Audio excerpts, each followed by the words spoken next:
ज्येष्ठ मास के व्रतों में वट अमावस्या का व्रत बहुत प्रभावी माना जाता है, जिसमें सौभाग्यवती स्त्रियां अपने पति की लंबी आयु और सभी प्रकार की सुख समृद्धियों की कामना करती हैं। धार्मिक नगरी पुष्कर में भी जगत पिता ब्रह्मा मंदिर के निकट कस्बे के सबसे प्राचीन वट वृक्ष पर आज सुबह से ही महिलाओं ने इस खास दिन पर वट वृक्ष की विधि विधान से पूजा अर्चना कर मनोकामनाएं मांगी। विभाविताओं ने व्रत रखकर वट वृक्ष के धूप दीप नैवेद्य से पूजा अर्चना की और रोली अक्षत चढ़ाकर मनोती का धागा बांधा। साथ ही हाथ जोड़कर वृक्ष की परिक्रमा की और अपने पति के जीवन में आने वाली अदृश्य बाधाएं दूर होने की प्रार्थना की। ऐसा कहा जाता है कि वट वृक्ष के नीचे सावित्री ने अपने पति व्रत के प्रभाव से मृत पड़े सत्यवान को पुनर्जीवित किया था। तभी से इस व्रत को वट सावित्री के नाम से ही जाना जाता है। इसमें वट वृक्ष की पूजा श्रद्धा और भक्ति के साथ की जाती है। विवाहिताएं अपने अखंड सौभाग्य और कल्याण के लिए यह व्रत करती हैं। सौभाग्यवती महिलाएं श्रद्धा के साथ ज्येष्ठ कृष्ण त्रयोदशी से अमावस्या तक तीनों दिन उपवास रखती हैं। ये जो वट वृक्ष है करीब 200 वर्ष पुराना है और वट की पूजा करने से जो सौभाग्यवती स्त्रियां हैं वो अपनी मनोकामना मांगती है और उनकी मनोकामना वट पूजन से पूरी होती है। किस प्रकार से इसका पूजन किया जाता है?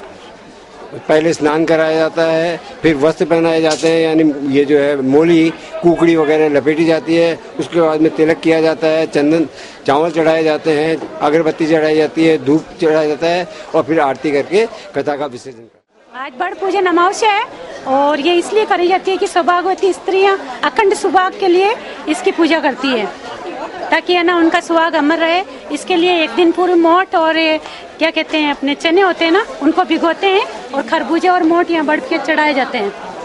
इसलिए सब सुहागवती स्त्रियां सुहागिन स्त्रियां बढ़ की पूजा करती है। आज पूजा करे सवाग के वास्ते और जो पूजा करे फल फूल हो सब है, जो सवाग हो सवाग पूरा होवे और ये बड़ की पूजा करवा बहुत महत्व है और ये सवाग की पूजा बहुत अच्छी है।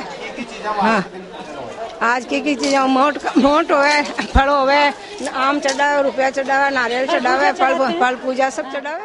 आज बड़ा अमावस्या के रूप में इसको माना जाता है और इसके लिए सावित्री माता के भगवान औरतें जो भी सुहागन औरत होती हैं वो सब अपने अखंड सौभाग्यवती मतलब सुहाग के लिए ये पूजा करती है और माता रानी से अपने सुहाग की रक्षा की कामना करती हैं। ये स्पेशली इसमें एक मोट जो अपन खाने का होता है उसको पहले भिगो के उसकी चढ़ाया जाता है। ऋतु फल जो भी होता है आम केला उसको चढ़ाया जाता है। रोली मोली तिलक और भगवान की जो भी आपकी श्रद्धा अनुसार जो भी आप बन पड़ता है वो करते हैं भगवान। इसी तरह परंपराओं का निर्वहन करते हुए हर साल की तरह इस साल भी महिलाओं ने वट वृक्ष की पूजा अर्चना कर अपने पति की लंबी आयु की कामना की। पौराणिक शास्त्रों के अनुसार सत्यवान सावित्री ने जिस तरह अपने पति की आयु की रक्षा के लिए यमराज से संघर्ष किया था, उसी तरह महिलाएं वट वृक्ष के मन्नत रूपी धागा बांधकर स्वास्थ्य और दीर्घायु की कामना करती हैं। वैसे तो सभी बरगद के पेड़ों को हिंदू पंचांग के ज्येष्ठ महीने की अमावस्या को पूजा जाता है। आज सुबह से ही गाजे बाजे के साथ महिलाएं आगरा गेट स्थित हनुमान मंदिर के पास लगे बड़ के पेड़ पर पहुंची और वैदिक मंत्रोच्चार के साथ पूजा अर्चना कर मन्नतें मांगी। इससे पहले बहुत सी महिलाओं ने कई दिनों के उपवास भी रखे। जिन महिलाओं ने उपवास रखे थे उन्होंने वट वृक्ष की पूजा अर्चना कर अपनी बहन बेटियों को साड़ी कपड़े भेंट किए।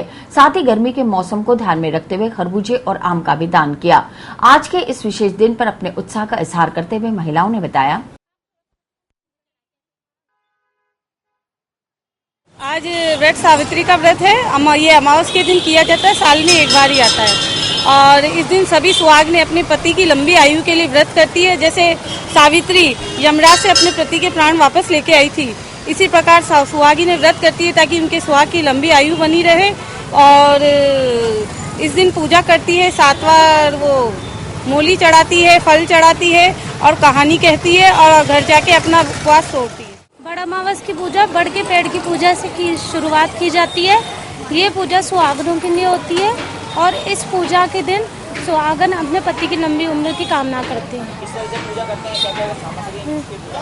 कुमकुम चावल चढ़ाते हैं, प्रसाद चढ़ाते हैं, बड़ के पत्तों के गहने बनाकर अपने गहनों के अंदर लगाते हैं और सुहाग का सब सामान बड़ पे चढ़ाते हैं और मोली के साथ वहाँ परिक्रमा लगा के पेड़ की मोली बांधते हैं।